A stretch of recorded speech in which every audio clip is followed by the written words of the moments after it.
চলন্ত বাসে এক গার্মেন্টস কর্মীকে চালক হেলপার মিলে ধর্ষণের ঘটনা ঘটেছে।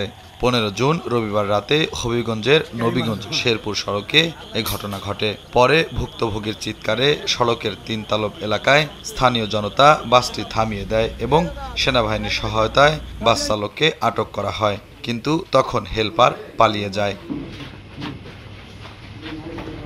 জানা গেছে, ভুক্তভোগী নারী ঢাকার একটি গার্মেন্টসে কাজ করেন। তিনি রবিবার 15 জুন সকাল 11টার দিকে সায়দাবাদ থেকে গ্রামের বাড়ি বানিয়ারচং যাওয়ার উদ্দেশ্যে যাত্রীবাহী একটি পরিবহন বাসে ওঠেন।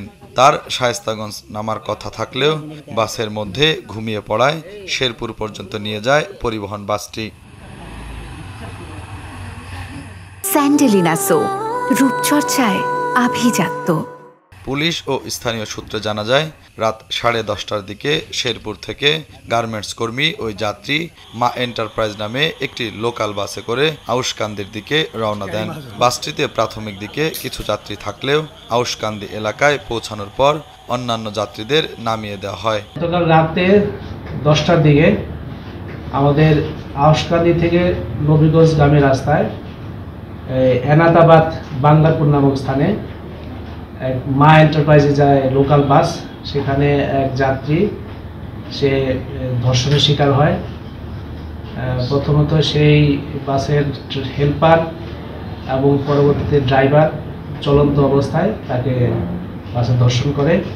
এরপর বাসটি ফাঁকা পেয়ে বাস চালক মোহাম্মদ সাব্বির ও হেলপার লিটন মিলে চলন্ত বাসে ভুক্তভোগী নারীকে পালাক্রমে ধর্ষণ করে।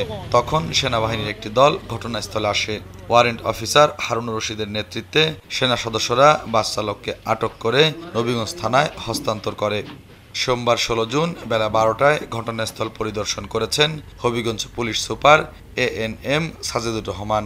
বাঙ্গারপুর নামক স্থানে আসার পর মেয়েটার চিৎকার চেঁচামেচি করলে পথচারী যারা ছিলেন তারা বাসটাকে ব্যারিকেড দেয় এবং সেখানে বাস থামিয়ে ড্রাইভারকে আটক করে মেয়েটাকে উদ্ধার করে। আমরা তাৎক্ষণিকভাবে সংবাদ পেয়ে আমরা থানা পুলিশ এবং সেনাবাহিনী সেখানে যায় এবং ড্রাইভারকে আটক করে মেয়েটাকে উদ্ধার করে নিয়ে আসে। বর্তমানে মেয়েটি হবিগঞ্জ সদর হাসপাতালে চিকিৎসাধীন আছে এবং হেল্পার পলাতক আছে। হেল্পারকে আমরা আটকের জন্য চেষ্টা করছি। শুভ খান, কালবেলা।